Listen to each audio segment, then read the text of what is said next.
আলহামদুলিল্লাহি রাব্বিল আলামিন ওয়াসসালাতু ওয়াসসালামু আলা সাইয়্যিদিল মুরসালিন ওয়া আলা আলিহি ওয়া সাহবিহি আজমাইন। কাছেও দূরে দেশেও প্রবাসে সম্মানিত দর্শক, যারা যেখানে বসে মাই টিভির জনপ্রিয় অনুষ্ঠান হক কথা অনুষ্ঠান দেখছেন, আপনাদের সবাইকে জানান আন্তরিক মোবারকবাদ। আমরা প্রতি পর্বেই গুরুত্বপূর্ণ জীবন ঘনিষ্ঠ কিছু বিষয় নিয়ে কথা বলি। আমরা রাসূল সাল্লাল্লাহু আলাইহি ওয়াসাল্লামের সিরাত নিয়ে কয়েকটি পর্বে কথা বলবো ইনশাআল্লাহ। গত পর্বে আমরা কথা বলেছি বিশ্বনবীর মর্যাদা নিয়ে। এই পর্বে আমরা বিশ্বনবীর মর্যাদা এবং মর্যাদা বিষয় নিয়ে কথা বলবো। আল্লাহ রাব্বুল আলামিন বিশ্বনবীকে গোটা আলমের জন্য রাহমাতাল লিল আলামিন হিসেবে প্রেরণ করেছেন। আল্লাহ রাব্বুল আলামিন বলছেন, ওয়ামা আরসালনাকা ইল্লা রাহমাতাল লিল আলামিন, গোটা আলমের জন্য আমি আপনাকে রাহমাতাল লিল আলামিন হিসেবে প্রেরণ করেছি। And I sent you at the mercy for the whole universe. হযরত মুহাম্মদ মুস্তাফা সাল্লাল্লাহু আলাইহি ওয়াসাল্লাম হচ্ছেন সকল মুসলিমের জন্য, মুমিনের জন্য আদর্শের মাপকাঠি। বিশ্বনবী হযরত মুহাম্মদ মুস্তাফা সাল্লাল্লাহু আলাইহি ওয়াসাল্লাম যখন কোরআনের দাওয়াত দিচ্ছিলেন, ইসলামের দাওয়াত দিচ্ছিলেন, বিশ্বনবী কোরআনের দাওয়াত দিতে গিয়ে শান্তিভাবে খুব স্মুথলি সুন্দর করে বিশ্বনবী সাল্লাল্লাহু আলাইহি ওয়াসাল্লাম কোরআনের দাওয়াত দিতে পারেননি। আমার নবী করিম সাল্লাল্লাহু আলাইহি ওয়াসাল্লাম পদে পদে সময় বিভিন্ন সময় কাফির মুশরিকদের দ্বারা তিনি আক্রান্ত হয়েছেন, রাসূলুল্লাহ সাল্লাল্লাহু আলাইহি ওয়াসাল্লাম আঘাতপ্রাপ্ত হয়েছেন। খুব নির্বিঘ্নে সুন্দর করে খুব ফুল বিছানা রাস্তার মধ্যে দিয়ে তিনি ইসলামের দাওয়াত দিতে পারেননি। বিশ্বনবী সাল্লাল্লাহু আলাইহি ওয়াসাল্লাম যখন কোরআনের দাওয়াত দিচ্ছিলেন, ইসলামের দাওয়াত দিচ্ছিলেন, তখন কাফির মুশরিকরা যে মক্কার মানুষগুলো পঙ্গপালের মতো মুহাম্মদ রাসূলুল্লাহ সাল্লাল্লাহু আলাইহি ওয়াসাল্লামের কালিমার ছায়াতলে, ইসলামের ছায়াতলে সমবেত হচ্ছে, তারা সকল কিছু ছেড়ে দিয়ে লেগে গেল মুহাম্মদের কাছ থেকে কিভাবে মানুষদেরকে ফিরানো যায়, কিভাবে মুহাম্মদের কাছ থেকে মানুষদেরকে দূরে সরানো যায়। এক সময় তো দেখা যাবে তাদের বাপ দাদা 14 গোষ্ঠীর ধর্ম পালন করার মতো কোনো লোক থাকবে না। তারা বিশ্বনবী সাল্লাল্লাহু আলাইহি ওয়াসাল্লামের দাওয়াতকে বন্ধ করার জন্য তারা সব একসাথে হয়ে গেল। আবু জাহেল, আবু লাহাব, উতবা, শায়বা, ওয়ালিদ ইবনে মুগিরা একসাথে তারা মিটিং বসে গেল। মক্কার মানুষদেরকে বলে দিল, তোমরা মুহাম্মদের কাছে যাবে না, মুহাম্মদের কথা শুনবে না, মুহাম্মদ ডাকলে তোমরা সাড়া দেবে না, সবাই একসাথে আমার হাতে হাত রেখে শপথ করো। আবু জাহেল এভাবে হাত দিল, সবাই আবু জাহেলের হাতে হাত রেখে তারা শপথ করলো যে আমরা মুহাম্মদের কাছে যাব না, মুহাম্মদের কথা শুনবো না, মুহাম্মদের ডাকে সাড়া দেব না। আবু জাহেল শপথ পড়িয়ে দিলেন। সকল মানুষগুলো রাত্রিবেলায় চিন্তা করলো, আবু জাহেল তো আমাদেরকে শপথ পড়ালেন, আবু জাহেল তো আর মনে হয় আমার কাছে আমাদেরকে দেখবে না, রাত্রিবেলা আমরা একটু যেয়ে দেখি আসলে মুহাম্মদ কি বলে। আর আবু জাহেলও চিন্তা করলো যে আমি তো সকল মানুষদেরকে শপথ পড়ালাম, আসলে মুহাম্মদ কি বলে আমি তো শুনি নাই, আমি একটু রাতের বেলা যেয়ে দেখি আসলে মুহাম্মদ কি কথা বলে, কেন মানুষ হুমড়ি খেয়ে তার কাছে পড়ে, তার কথাগুলো শোনে। মুহাম্মদের কথাগুলো শুনে মানুষ বাপ দাদার 14 গোষ্ঠীর ধর্মগুলো ছেড়ে দিয়ে, তারা মূর্তি পূজাগুলো ছেড়ে দিয়ে, লাত মানাত উজ্জার সেই ধর্ম ছেড়ে দিয়ে, উপাসনা ছেড়ে দিয়ে তারা ইসলাম গ্রহণ করছে, মুহাম্মদের দিন গ্রহণ করছে। আমি একটু যেয়ে দেখি তো রাতের বেলা।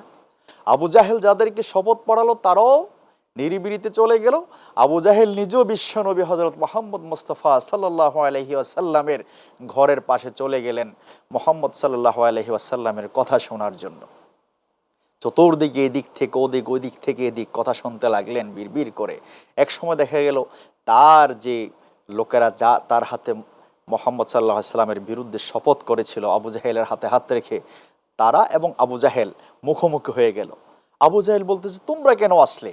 আমার হাতে না তোমরা শপথ পড়ছিলা? আর ওই লোকগুলো বলল, যে কর্মীরা বলল, আপনি তো আমাদের নেতা, আপনি কেন আসছেন? আমরা এসেছি, আপনি আবু জাহেল যে আমাদেরকে আপনার হাতে হাত রেখে শপথ পড়িয়েছিলেন, আপনি কি শপথের উপর ঠিক আছেন কিনা, আপনাকে পাহারা দেওয়ার জন্য আসছি। আবু জাহেল বলল, আমি যে শপথ পড়াইছি তোমাদেরকে, আমি এসেছি তোমাদেরকে পাহারা দেওয়ার জন্য। ঠিক আছে, চলো, আমরা সবাই ভুল করেছি, এখন আর ভুল নয়, আমরা মুহাম্মদের কাছে যাব না, মুহাম্মদ যেখানে কোরআন তেলাওয়াত করতে লাগে সেই জায়গায় হট্টগোল সৃষ্টি করে দেব। ওয়া ক্বালাল্লাযীনা কাফারু লা তাসমাউ লিহাযাল কুরআনি ওয়ালগাউ ফীহি লাআল্লাকুম তাগলিবুন। আল্লাহ রাব্বুল আলামিন আবু জাহেলের অর্থাৎ টোটাল কাফির মুশরিকদের বক্তব্যটা কোরআন শরীফে তিনি কোট করে তুলে ধরলেন। অর্থাৎ আবু জাহেল সহ সমস্ত কাফির মুশরিক যারা ছিলেন তারা বলা বলি শুরু করলো, আবুল আহাব, আবু জাহেল, উতবা, সাইবা, ওয়ালিদ ইবনে মুগিরা, আবু সুফিয়ান তিনি তখন তাদের দলে ছিলেন। তারা বলতে লাগলো, ওয়াকাল আল্লাযীনা কাফারু লা তাসমাউ লিহাযাল কুরআন, তোমরা এই কোরআন শুনিও না, মুহাম্মদের কাছে যেও না, মুহাম্মদ ডাকলো সাড়া দেবে না। আর মুহাম্মদ যেখানে কোরআন তেলাওয়াত করতে থাকে, কোরআনের মাহফিল করে, কোরআনের তাফসির করে, কোরআনের বায়ান করে, ইসলামের কথা বলে, ওই বৈঠকের ভিতরে তোমরা হট্টগোল সৃষ্টি করে দিও। হট্টগোল যদি সৃষ্টি করে দাও তাহলে তোমরা সফল হতে পারবে। আবু জাহেলের এই বক্তব্যের পরে কাফির মুশরিকরা আরো পাগল পারা হয়ে গেল, বিশ্বনবীর উপর অত্যাচার স্টিম রোলার আরো চালিয়ে দিল। বিশেষ করে ওয়ালিদ ইবনে মুগিরা বিশ্বনবী হযরত মুহাম্মদ মুস্তাফা সাল্লাল্লাহু আলাইহি ওয়াসাল্লামের যেখানে কোরআন তেলাওয়াত করছেন, কোরআনের দাওয়াত দিচ্ছেন, সাহাবীদেরকে নিয়ে যে জায়গার মধ্যে তিনি দ্বীনের কথা বলছেন, সেই জায়গার মধ্যে গিয়ে ওয়ালিদ ইবনে মুগিরা বিশ্বনবীর কাছে গিয়ে বেয়াদবি শুরু করে দিল। ওয়ালিদ ইবনে মুগিরা গিয়ে বিশ্বনবীকে বলল, মুহাম্মদ আপনি আর কোরআনের কথা বলবেন না, ইসলামের কথা বলবেন না। হে মুহাম্মদ, আপনার লোকদেরকে এখানে আর আপনি ডাকবেন না। সেই এ কথা বলছে আর হাত ধরে লাথি দিয়ে, কিল দিয়ে, ঘুষি দিয়ে লোকদেরকে, সাহাবাই কেরামদেরকে বিশ্বনবীর কাছ থেকে উঠিয়ে দিচ্ছেন। নাউজুবিল্লাহি মিন যালিক। দুর্বিশহর অত্যাচার স্টিম রোলার কাকে বলে বিশ্বনবীর উপরে চালানো শুরু হয়ে গেল। বিশ্বনবী বলছেন, ওয়ালিদ ইবনে মুগিরা থামো, তুমি তোমার এই বক্তব্য, তোমার এই হিংসা, তোমার এই ধৃষ্টতা পোষণ বন্ধ করো, এই কথা তুমি ছেড়ে দাও। এখানে তোমার কি ক্ষতি হচ্ছে? তুমি কোনো সফল হতে পারবে না। বিশ্বনবীর এই কথার পরে ওয়ালিদ ইবনে মুগিরা বলল, হ্যাঁ মুহাম্মদ, আপনি আমার বিষয়ে আপনি জানেন না? আমি কি কাউকে ভয় পাই? মক্কার কোনো মানুষ আমার সামনে কি ভয়ে কথা বলে? আমার কি ধন সম্পদের অভাব আছে? আপনি তো গরিব মানুষ, আপনি তো একবার অসহায় মানুষ। আমি তো আপনাকে এখানে সুযোগ দেব না কথা বলার জন্য, ইসলামের বাণী প্রচার করার জন্য আপনাকে আমি দেব না। আপনি এখান থেকে উঠে যান, আপনার লোকদেরকে উঠাই দেন। বিশ্বনবী অতিষ্ঠ হয়ে গিয়ে ওয়ালিদ ইবনে মুগিরাকে বললেন, ওয়ালিদ ইবনে মুগিরা তুমি থামো, না হলে তোমার গোপন কথা আমি ফাঁস করে দেব। এই কথা বলার পর ওয়ালিদ ইবনে মুগিরা বলল, হে মুহাম্মদ, আপনি আমার কি গোপন কথা ফাঁস করবেন? আমার কোন গোপন কথা গোপন আছে? এই পৃথিবীর মানুষ, মক্কার মানুষ, পার্শ্ববর্তী সমস্ত শহরের মানুষগুলো তো তারা ভালো করে জানে আমি ওয়ালিদ ইবনে মুগিরাকে তারা চেনে, আমি ওয়ালিদ ইবনে মুগিরাকে তারা জানে। আমার কোন বিষয়ে তারা গোপন কিছু আছে? আমার সকল কিছু তো প্রকাশ করা আছে। কি জিনিস আপনি গোপন, কোন গোপন জিনিস আপনি প্রকাশ করে দেবেন? বিশ্বনবী বললেন, ওয়ালিদ ইবনে মুগিরা তুমি থামো, না হলে আমি তোমাকে আবার সাবধান করছি, যদি তুমি না থামো, কোরআনের এই বাগানের ভিতরে যদি বাধা সৃষ্টি করা বন্ধ না করো, তাহলে আমি তোমার সমস্ত গোপন কথা ফাঁস করে দেব। আল্লাহ রাব্বুল আলামিন বিশ্বনবীকে ওয়ালিদ ইবনে মুগিরা গালি দিয়েছিল এর আগেও। বিশ্বনবীকে যখন গালি দিয়েছিল, আমার নবীকে পাগল বলেছিল, আমার নবীকে অন্যরা গণক বলেছিল, আমার নবীকে জাদুকর বলেছিল, এইভাবে অনেক ভাষা দিয়ে বিশ্বনবী রাহমাতুল লিল আলামিন নবীকে, আমার নবীকে তারা গালি দিয়েছিল, তারা পাগল বলেছিল, তারা বিশ্বনবীকে ধৃষ্টতা পোষণ করেছিল। বিশ্বনবী সাল্লাল্লাহু আলাইহি সাল্লামের এই গালির বিপরীতে আল্লাহ রাব্বুল আলামিন নবীকে যখন ধৃষ্টতা পোষণ করলো, কাফির মুশরিকরা, আল্লাহ রাব্বুল আলামিনের কলিজায় ব্যথা লেগে গেল। আল্লাহ রাব্বুল আলামিন সূরা কলমের 10টি আয়াত নাজিল করলেন। সেখানে আল্লাহ রাব্বুল আলামিন বললেন, নুন ওয়াল কলামি ওয়ামা ইয়াসতুরুন, নুন ওয়াল কলাম, কলমের শপথ, ওয়াসতুরুন, এবং কলম দিয়ে যা লেখা হয় ওই লেখারও শপথ। এভাবে আল্লাহ রাব্বুল আলামিন বলছেন। তারপর সেখানেই বিশ্বনবী সাল্লাল্লাহু আলাইহি ওয়াসাল্লামের চারিত্রিক সনদ দিয়ে দিলেন। আল্লাহ রাব্বুল আলামিন বলছেন, ওয়া ইন্নাকা লাআলা খুলুকিন আযীম, হে মুহাম্মদ সাল্লাল্লাহু আলাইহি ওয়াসাল্লাম, আপনি তো সর্বোচ্চ চরিত্রের উপর অধিষ্ঠিত, সর্বোচ্চ চরিত্রের উপর আপনি অধিষ্ঠিত। আমার নবীর চরিত্রের সার্টিফিকেট সরাসরি হচ্ছে কোরআন, আমার নবীর চরিত্রের সার্টিফিকেট হচ্ছে আল্লাহ রাব্বুল আলামিন, আমার নবীর চরিত্রের সার্টিফিকেট দুনিয়ার কেউ না দিলেও চলবে। আল্লাহু আকবার। এমন একজন মহামানব, এমন একজন দার্শনিক, এমন একজন ফিলোসোফার, যার চরিত্রের সার্টিফিকেট স্বয়ং আল্লাহ রাব্বুল আলামিন তিনি আরশে আজিম থেকে তিনি পাঠিয়েছেন ওহী করে, কোরআনের মাধ্যমে আল্লাহ রাব্বুল আলামিন সূরা কলমে তিনি দিয়ে দিয়েছেন। তাহলে যারা রাসূল সাল্লাল্লাহু আলাইহি ওয়াসাল্লামকে পাগল বলেছিল, আমার নবীকে সে কাফির মুশরিকটা যেই পাগল বলেছিল, আমার নবীকে তারা গণক বলেছিল, জাদুকর বলেছিল, তাহলে তার জবাব আল্লাহ রাব্বুল আলামিন দিয়ে দিয়েছেন। শুধু তাই নয়, সে ওয়ালিদ ইবনে মুগিরাকে আল্লাহ রাব্বুল আলামিন সূরা কলমে তিনি বলে দিলেন, উতুল্লিম বাদা যালিকা জানিম, হে ওয়ালিদ ইবনে মুগিরা, যারা আমার নবীকে গালি দিচ্ছ, তুমি হচ্ছ জারজ, অর্থাৎ অবৈধ সন্তান, পিতৃ পরিচয়হীন সন্তান আল্লাহ রাব্বুল আলামিন ওয়ালিদ ইবনে মুগিরাকে ঘোষণা করলেন। সম্মানিত দর্শক, তাহলে ওয়ালিদ ইবনে মুগিরা আমার নবীকে গালি দেওয়ার কারণে, ধৃষ্টতা পোষণ করার কারণে তাকে অবৈধ ঘোষণা করা হয়েছে। কেন অবৈধ ঘোষণা করলেন? আসলে কি ওয়ালিদ ইবনে মুগিরা অবৈধ সন্তান? আল্লাহ রাব্বুল আলামিন সূরা কলমের 1 থেকে 10 নম্বর আয়াত নাজিল করে আমার নবীর চরিত্রের সার্টিফিকেট দিয়েছিলেন। আমার নবীর চরিত্রের যে প্রমাণ সনদ তিনি দিয়েছিলেন। পৃথিবীর কোনো মানুষের চরিত্রের সার্টিফিকেট আল্লাহ রাব্বুল আলামিন দেন নাই। পৃথিবীর কোনো মানুষের চারিত্রিক সনদ আল্লাহ রাব্বুল আলামিন প্রেরণ করেননি। শুধুমাত্র একমাত্র ব্যক্তি হচ্ছেন আমার নবী সাইয়্যিদুল মুরসালিন নবী হযরত মুহাম্মদ মুস্তাফা সাল্লাল্লাহু আলাইহি ওয়াসাল্লামের চরিত্রের সার্টিফিকেট আল্লাহ রাব্বুল আলামিন দিয়ে দিয়েছেন। সম্মানিত দর্শক, বলছিলাম ওয়ালিদ ইবনে মুগিরা বিশ্বনবীর সাথে বেয়াদবি করেছিল, ধৃষ্টতা পোষণ করেছিল, আমার নবীর সাথে আমার নবীকে গালমন্দ করেছিল। আল্লাহ রাব্বুল আলামিন তার জবাব দিয়েছিলেন। ওয়ালিদ ইবনে মুগিরাকে আল্লাহ রাব্বুল আলামিন সর্বশেষ যে আয়াত সূরা কলমের, অর্থাৎ 10 নম্বর প্রথম থেকে 10 নম্বর আয়াতের সর্বশেষ আয়াত দিয়ে তিনি ঘোষণা দিলেন ওয়ালিদ ইবনে মুগিরা হচ্ছে জারজ। বিশ্বনবী যখন আল্লাহর কাছ থেকে ওহী পেয়ে ওয়ালিদ ইবনে মুগিরাকে বলে দিলেন, হে ওয়ালিদ ইবনে মুগিরা, তোমার গোপন কথা আমি ফাঁস করে দেব। ওয়ালিদ ইবনে মুগিরা যখন বলল, কি গোপন কথা মুহাম্মদ ফাঁস করে দিবা? তুমি তো একজন গরিব মানুষ, তোমার সাথে যারা থাকে তারাও তো গরিব, আমি ধনাঢ্য ব্যক্তি। আমরা একটু জেনে রাখার জন্য বলি, ওয়ালিদ ইবনে মুগিরা ছিলেন সবচেয়ে সম্পদশালী ব্যক্তি। মক্কার ভিতরে যা কয়েকজন হাতে গোনা ব্যক্তি ছিলেন যারা সম্পদশালী, ওয়ালিদ ইবনে মুগিরা ছিলেন তাদের ভিতর অন্যতম একজন ব্যক্তি। ওয়ালিদ ইবনে মুগিরা বিশ্বনবীকে থ্রেট দিয়ে বললেন, আমি মক্কার কোন মানুষকে ভয় পাই? রাস্তা দিয়ে হাঁটার সময় তো মানুষগুলো আমার থেকে দূরত্ব বজায় রাখে হাঁটে, কেউ আমার সামনে তো ভয় দিয়ে কথা বলে না। হে মুহাম্মদ, আমার চরিত্র খারাপ ঠিক আছে, তুমি আমার কথা বললে, আমার চরিত্রের বিষয়ে কথা বললে, তোমার কোরআন নাকি বলেছে, তোমার আল্লাহ নাকি আমাকে থ্রেট দিয়ে বললেন আমার চরিত্র খারাপ। হ্যাঁ, আমার চরিত্র তো খারাপ, আমি চরিত্রহীন, আমার চরিত্রের কোনো আয়না, আমি কর্কশ মেজাজি, মানুষদেরকে আমি মানুষের মতো আমি জমা দেই না, পাত্তা দেই না, মানুষদেরকে আমি মানুষের মতো করে সেভাবে সম্বোধন করি না, কারণ আমার টাকা পয়সা আছে। আমি কি কারো কাছে কি ভয় পাই? কাউকে ভয় পাই? কাউকে কি আমার সে গণার কোনো সময় আছে নাকি? এভাবে ওয়ালিদ ইবনে মুগিরা বিশ্বনবী হযরত মুহাম্মদ মুস্তাফা সাল্লাল্লাহু আলাইহি ওয়াসাল্লামের সামনে ধৃষ্টতা পোষণ করতে লাগলো। আল্লাহ রাসূল বললেন, হে ওয়ালিদ ইবনে মুগিরা, তোমার গোপন কথা আমি বলে দিলাম, তুমি হচ্ছে জারজ, অবৈধ সন্তান। ওয়ালিদ ইবনে মুগিরা এই কথা শোনার পর বিশ্বনবীকে মারার জন্য বিশাল বড় এক পাথর হাতে নিলেন। হাতে নিয়ে এভাবে বিশ্বনবীকে এভাবে পাথরটা যখন মারার জন্য উদ্ধত হলেন, বিশ্বনবী বললেন, ওয়ালিদ ইবনে মুগিরা, তুমি থামো, তুমি কি জারজ নাকি বৈধ সন্তান? তুমি কি অবৈধ সন্তান নাকি বৈধ সন্তান? এই কথাটি জানবে হচ্ছে তোমার মা।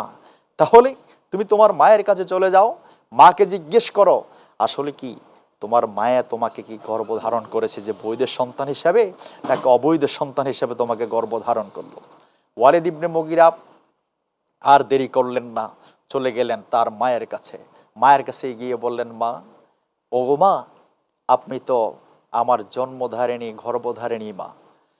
আমার বাবা তো মুগিরা, আমি জানি।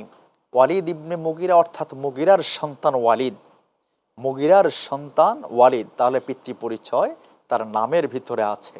তার মাকে আবারও প্রশ্ন করলো, মা, সত্য কথা বলো তো দেখি, মোহাম্মদ তো মিথ্যা কথা বলে না, মোহাম্মদের আল্লাহ তো মিথ্যা কথা বলে না, মোহাম্মদের কোরআন তো মিথ্যা কথা বলে না, তাহলে আমি কিভাবে অবৈধ সন্তান? আমি যদি অবৈধ সন্তান হয়ে থাকি, তাহলে মুগিরা কে? মুগিরা কি আমার বাবা নন? আমি কি মুগিরার সন্তান নন? মুগিরা কি আমাকে জন্ম দেননি? তুমি কি আমার গর্ভধারিণী মা নয়? এই কথা শোনার পর ওয়ালিদ ইবনে মুগিরার মা শান্ত হয়ে গেলেন, থমকে গেলেন, কথা বললেন না। যখন চুপ থাকলেন, ওয়ালিদ ইবনে মুগিরা তরবারি, খোপ থেকে তরবারি বের করলেন, তার মায়ের গর্দানে ধরে ফেললেন, বললেন, মা, আপনি যদি সত্য কথা না বলেন, কথা যদি আমার কাছে যদি প্রকাশ না করেন, তাহলে আমি তরবারি দিয়ে গর্দান থেকে আপনার মাথাটা আলাদা করে ফেলবো, ছিন্ন ভিন্ন করে ফেলবো, তাড়াতাড়ি সত্য কথা বলেন।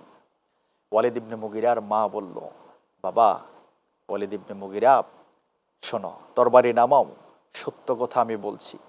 আমি জানি না, পৃথিবীর কোনো মানুষ জানে না, কাক পক্ষীও জানে না, পশু পাখি জানে না, কেউ জানে না মোহাম্মদ কিভাবে জানলো, মোহাম্মদের আল্লাহ কিভাবে জানলো, মোহাম্মদের কোরআন কিভাবে জানলো। তাহলে কোরআন হচ্ছে সত্য, মোহাম্মদ হচ্ছে সত্য, মোহাম্মদের আল্লাহ সত্য। তারা সত্য বলেছেন। আসলে তুমি মুগিরার ছেলে নয়, তুমি অবৈধ সন্তান। কিভাবে? তোমার বাবা মুগিরা ছিলেন নপুংসক, পুরুষত্বহীন। তা আমি চিন্তা করলাম, তোমার বাবার অনেক সম্পদ ছিল, তিনি কোটি কোটি টাকার মালিক, অনেকগুলো ওট ছিল, হাজার হাজার ওট ছিল তোমার বাবার মুগিরার, অনেক ধন সম্পদের অধিকারী ছিল। তোমার বাবা যখন এই সম্পদগুলো তিনি ব্যবসা করতেন, বিভিন্ন জায়গায় সিরিয়াতে যেতেন, শ্যাম দেশে যেতেন, বিভিন্ন জায়গায় চলে যেতেন, তখন আমি চিন্তা করতাম, হায় রে, আমার ঘরে যে সন্তান নাই, একদিন তো তোমার বাবা যদি মারা যায়, মুগিরা যদি মারা যায়, তাহলে তো আমাকে এই বাড়ি থেকে লাথি মেরে তোমার বা চাচা জেঠা যারা আছে আত্মীয় স্বজনরা বের করে দিবে। আমি তো ভিক্ষা করে ভিখারির মতো পথে পথে থাকতে হবে, বাড়ি থাকবে না, ঘর থাকবে না, আমার উপায় কি হবে? এই কারণে আমি চিন্তা করলাম, আমার যদি একজন সন্তান না থাকে, তোমার বাবা তো সন্তান জন্ম দিতে পারবে না, সন্তানও যদি আমার না থাকে, তাহলে আমি কোথায় যাব, কার কাছে গিয়ে মাথা গুঁজবো? এই কারণে মুগিরা যখন আমাকে দিতে পারলো না কিছু, আমি পাশের বাড়ির এক বালক বলতে এক গোলামের সাথে আমি একটু অবৈধ সম্পর্ক করলাম। অবৈধ সম্পর্কের ফল হিসেবে, রেজাল্ট হিসাবে তুমি আমার গর্বে আসলে। মূলত তুমি হচ্ছ জারজ অবৈধ সন্তান, তুমি কোনো মুগিরার সন্তান না। মোহাম্মদ সত্য কথা বলেছে, মোহাম্মদের আল্লাহ সত্য বলেছে, মোহাম্মদের আল্লাহর কোরআনও সত্য কথা বলেছে। তার মানে ওয়ালিদ ইবনে মুগিরা বিশ্বনবীর কোরআনের সেই তাকরির যেখানে পেশ করতেন, বিশ্বনবী কোরআনের যে কথা বলতেন, কোরআনের আলোচনা করতেন, সাহাবাই কারামদেরকে নিয়ে বসে কোরআনের কথা বলতেন, সে কোরআনের কথা বলার মধ্যে দিয়ে যখন ওয়ালিদ ইবনে মুগিরার বাধা সৃষ্টি করলো, আল্লাহ রাব্বুল আলামিন ওয়ালিদ ইবনে মুগিরার তার সেই মুখোশটা উন্মোচন করে দিলেন। তার মানে বিশ্বনবী হযরত মুহাম্মদ মুস্তাফা সাল্লাল্লাহু আলাইহি ওয়াসাল্লামের সাথে বেয়াদবি করলো, কোরআনের সাথে বেয়াদবি করলো, সে হচ্ছে অবৈধ সন্তান ওয়ালিদ ইবনে মুগিরা। একজন কবি ছিলেন, সেই কবি আমার নবীর বিরুদ্ধে কবিতা লিখেছিল। সেই কবিতা লেখার পর বিশ্বনবী হযরত মুহাম্মদ মুস্তাফা সাল্লাল্লাহু আলাইহি ওয়াসাল্লাম সাহাবীদেরকে নিয়ে বসলেন, ও আমার সাহাবীরা, তোমরা কি জানো ওই কবি আমার নামে কবিতা লিখেছে, আমার নামে ধৃষ্টতা পোষণ করেছে? তোমরা কে আছো তাকে হত্যা করতে পারবা কে তাকে শায়েস্তা করতে পারবা? একজন সাহাবী ছিলেন মোহাম্মদ বিন মাসলামা, আমার নবীর নামে তারও নাম। সে সাহাবী দাঁড়িয়ে গেলেন, ইয়া রাসূলুল্লাহ, ইয়া হাবিবাল্লাহ, আমি ওই কবিকে শায়েস্তা করব, যে কবি আপনার বিরুদ্ধে বিষোদাগার করেছিল। বিশ্বনবী হযরত মুহাম্মদ মুস্তাফা সাল্লাল্লাহু আলাইহি ওয়াসাল্লাম খুশি হয়ে গেলেন। মোহাম্মদ বিন মাসলামা চলে গেলেন সে কবির দুর্গের কাছে, দেখলেন যে তার চতুর্দিকে সৈন্যরা পাহারা দেয়, কেউ যেন তার কাছে না যেতে পারে। অনেক কষ্ট করে, সাধনা করে, তিনি অনেক চেষ্টা করে তার কাছে চলে গেলেন। তার কাছে গিয়ে অনেক কায়দা কানুন করে সে কবিকে অনেক চেষ্টা করে তিনি হত্যা করতে পারলেন না। তারপর আবার অনেক চেষ্টা সাধনা করে এক একটা কৌশল অবলম্বন করে তার কাছে গিয়ে তাকে শায়েস্তা করে ফেললেন, পৃথিবী থেকে তিনি তাড়িয়ে দিলেন। তাহলে বিশ্বনবী খুশি হয়ে গেলেন। সম্মানিত দর্শক, আসুন তাহলে আমরা বিশ্বনবীর কোনো ধৃষ্টতা, বিশ্বনবীর বিরুদ্ধে কোনো বেয়াদবি আমরা মানব না, আমরা বরদাস্ত করব না। আল্লাহ রাব্বুল আলামিন আমাদের সবাইকে রাসূল সাল্লাল্লাহু আলাইহি ওয়াসাল্লামের প্রেমিক হওয়ার এবং রাসূল সাল্লাল্লাহু আলাইহি ওয়াসাল্লামের আদর্শিক হওয়ার তৌফিক দান করুন। আগামী পর্বে ইনশাআল্লাহ দেখা হবে আবার। সে পর্যন্তই অপেক্ষায় থাকুন। আসসালামু আলাইকুম ওয়া রাহমাতুল্লাহি ওয়া বারাকাতুহু।